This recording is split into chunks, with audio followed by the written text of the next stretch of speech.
ubwo ngiye ibi njye sinzakubwira ibi ngo bigukomeretse umutima ahubwo nzagukura mu buzima. Yacitse ururondogoro.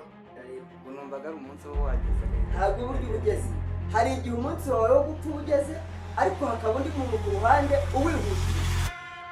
uwihutisha. Abantu bajya bihutisha urupfu rwabo Mu buhe buryo?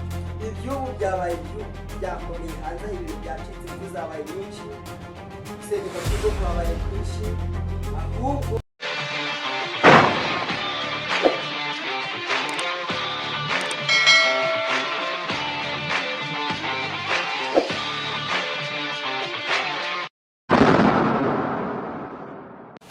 Ladies and gentlemen, ndizera ko mumeze neza aho muherereye hose, abari mu Rwanda, abari mu mahanga, aho muherereye hose ndizera ko mumeze neza.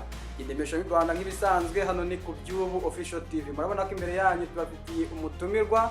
Uyu ni umugabo nyine ngo afite ibintu byinshi cyane ashobora kudusangiza. Umutwe mureba ni disque itagira ingano. Isi yacitse ururondogoro. Yes, reka tumwakire atwibwire kugira ngo dukomeze. murakoze. Nitwa Innocent, nishimiye kubana nawe. Innocent, inkuru utuzaniye ni inkuru bwoko ki? Mbazaniye inkuru ku by'ubu, Yego. ngira ngo tuganireho birimo kuvugwa cyangwa se birimo kugaragara. Iby'ubu byabaye iby'ubu byakomeye hanze aho ibintu byacitse imvu zabaye nyinshi, gusenyuka kw'ingo kwabaye kwinshi, ahubwo ndagira ngo batere agatebe tuganire. Icyo nibaza ni kimwe. Ese Innocent, gupfa ubu urumva ari igitangaza ko buri muntu wese wavutse agomba kubaho kandi akanapfa? Kutuzaniye inkuru zo gupfa. Gupfa ni igitangaza, si byakabaye igitangaza, ahubwo igitumye umuntu apfa icyo kibi igitangaza. Igitumye umuntu apfa. Ni ukuvuga ngo ufite inkuru z'umwihariko zitandukanye nuko abantu wenda bakagombye kuba bataha. Yego. Ubundi uko umuntu ariho umuntu yagenwe kuvuka akaba yakura akagira igihe kigenwe n'Uwiteka akaba yanagenda, ariko gupfa bitunguranye byo biri kuva kuki turi kumva ko umuntu yaryamye ugacya yapfuye, kuki umuntu uri kujya ahantu umuntu yakwakira ugahita upfa, ibyo bintu biri kuva nibyo nje kubasesengurira rero. Numvaga ari umunsi wo wageze. Ntabwo buryo ubugeze. Hari igihe umunsi wawe wo gupfa ugeze, ariko hakaba undi muntu ku ruhande uwihutisha. Abantu bajya bihutisha urupfu rwacu. Mu buhe buryo? Ni gute umuntu ashobora kwihutisha urupfu rwanjye kandi tuzi yuko umuntu agira igihe cyo kubaho n'igihe cyo gupfa? Ni gute noneho mu myaka ine niba nari kuzamara imyaka 40 umuntu ashobora kwihutisha urupfu rwanjye nkapfa mu myaka 20? Hari ikintu bita amakimbirane ashingiye kuko ngewe nawe tubanye, bityo bikaba byatuma nshobora kuguhereza amazi yo kunywa cyangwa se n'ikindi kintu cy'uko wakwifashisha kunywa kuko nje nkugana, wowe ubwawe ukaba uzi ko turi inshuti, nyamara ngewe ntabwo ukiri inshuti yanjye amaze kugenda kera, niba nabimbwira ko byibura wagiye kugira ngo ndebe icyo twapfaga twiyunge, ahubwo amakimbirane akaguma ariho, bigatuma nanduza icyo wakabaye kubunywa ngo kikuramire, aho kugira ngo kikuramire kikagukura mu buzima. None se Innocent, abantu bose bakimbiranye umwe yicundiye? Abenshi niyo atakwishe direct akwica gahoro gahoro, bigatangira kwangiriza ubwonko, agakwica mu bwonko. Ariko giye mbona icyaba ni ubuhe buryo umuntu ashobora kwica undi mu bwonko? Reka nguhe urugero nk'amagambo, umuntu akakubwira ijambo rigukomeretsa umutima, wowe ukarara uritekerezaho, aho kugira ngo umukuru ukinyamuna ugaca bugufi mbabarira, ahubwo nawe ukavuga utereka nkwihorere, ubwo mbwiye ibi njye sinzakubwira ibi ngo bigukomeretsa umutima ahubwo nzagukura mu buzima. Aho rero hakaba ariho havuye umutwe w'ijambo rya wese ibyubu birakomeye.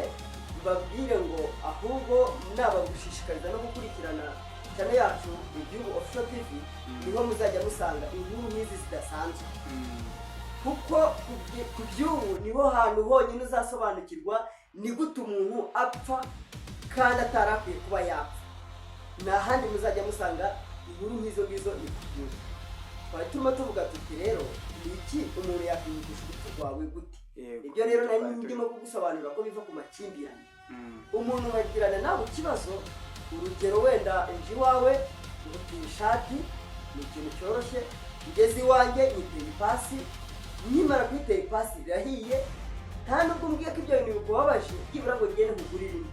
Uvuga ati ubwo anyicisha ishati amwicisha ishati nanjye nzamwishyura, nkaza nkagutira igare yewe nkarica mbishaka. Ako kantu kagenda gakura birangira mvuze ni hakurya gukomeza inzengereza, reka kwice none nawe niba hari tuzasangira. icyo nkubaza niba untwara ishati yego ukayitwika, waramaze kumenya ko hagati y'umuntu n'undi urumva ntabwo njye nabasha kwikorera ibikurimo nawe ntiwakwikorera ibindi. niba untwariye ishati wayimiye ukayitwika, ese urumva ko uzanzanira iyo shati watwitse kandi wayitwaye ari nzima? ariko uko nagutiye ngewe nzi kuri inshuti yanjye none ubu bushuti se dufitanye njye nawe bukwemerera kwangiza ibyanjye naguhaye? ni ibyago, ngewe ngize ibyago nagutiye nk'inshuti yanjye, maze kugutira nk'inshuti yanjye ngize ibyago, ishati yawe irahiye, nta nubwo bimbwiye ngo byibura ko kwihangana utabishoboye mbashe kujya kukugurira. ariko njye ndumva atari ngombwa ngo mbikubwire. umupango wo kuzangirira nabi. wowe ubwawe urabizi ko ishati yanjye warayimbiye. yego ishati yanjye mu by'ukuri njya kuyigura nari nyikeneye, niyo mpamvu nanjye noneho nawe uyikeneye wanga kujya kuyigura uza kuyimbira.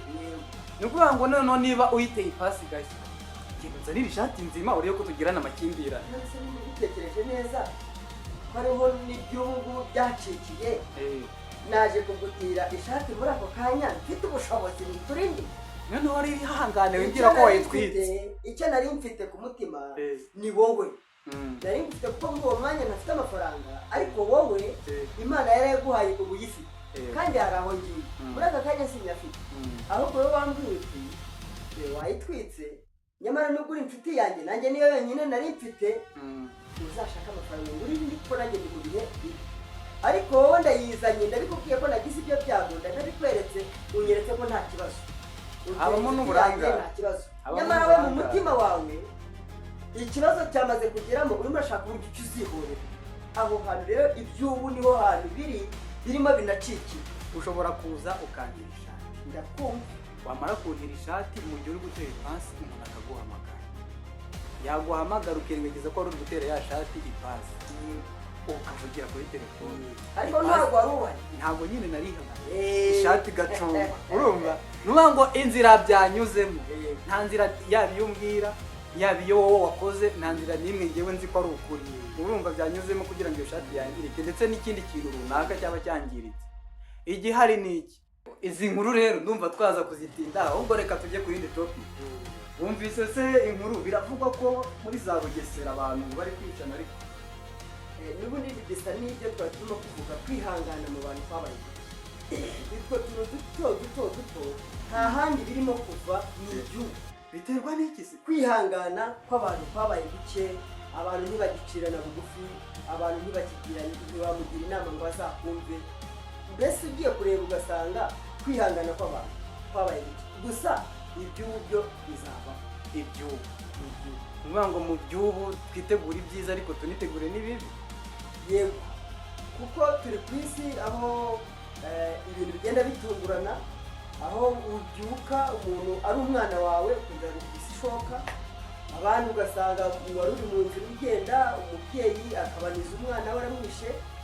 ibyo byose usanga ni ya makimbirane, ni kwa kutumvikana, ni kwa kudashyira hamwe. dore mperutse kumva inkuru hanze aha bivuga ngo abarimu ngo basigaye bataka abanyeshuri n'abanyeshuri bakataka abarimu.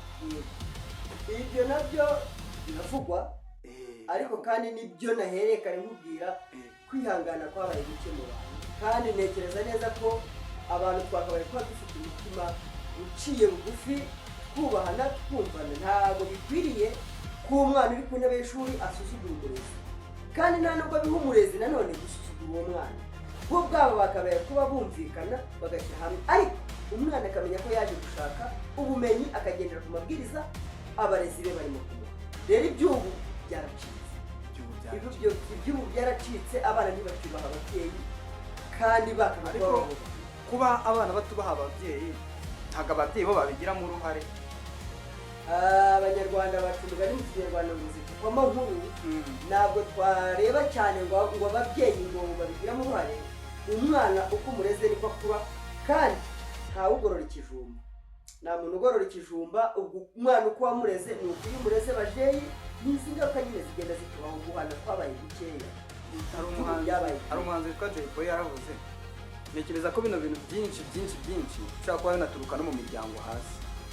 Ko Jay Polly yaravuze nyine ngo iyo abana batangiye guhindura, nyine batangiye gufata imico yo hanze nyine itari myiza, ababyeyi baravuga ngo ni urungano, ni adolescent. Ntabwo twavuga ngo ni urungano ni iki, ahubwo ugiye kureba kuganira, abantu bari busy kuganira nk'imiryango, bicarane n'abana babo baganire, bafite ibintu byinshi. Abanshi babasigira abakozi ukaza ijoro ukabyuka ijoro, ariko ahanini ntekereza ko nubwo tugowe cyangwa se isi irimo igenda idukurura, twagashatse n'umwanya wo kwicarana n'abana bacu tukaganira n'abadamu bacu, tukaganira n'inshuti zacu. Nyine uwo mwanya tugashaka uburyo twongera kwihuza nk'abantu, cyane nk'abanyarwanda. hari umuhanzi wo muri Uganda, hari umukobwa yashatse wo mu Rwanda, barabizi ngo bagiranye amakimbirane, umukobwa arangije kwinjira mu modoka araza ibyo bintu ibaze nyine ari nk'umwana w'umukobwa ukumva ngo yagonze umugabo we, ayagisera imodoka araza, umugabo ahagaze muri parikingi ahita amugonze. Mbese nakubwiraga ngo ni iby'ubu nyine byaracitse, aho umubyeyi adatinya kwihekura, aho ufata umuntu mwaryamanye mwabyaranye ntutinye kumwica. Ibyo bintu rero ntabwo byakabayeho, ntabwo twakabirebereye ngo tubishyigikire, ni iby'ubu byacitse, ariko ntabwo ariko byakabaye twabigenza.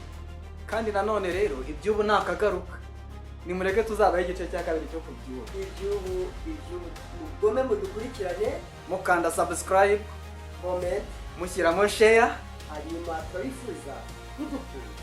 murakoze cyane, ndagushimiye. Nanjye ndabashimiye.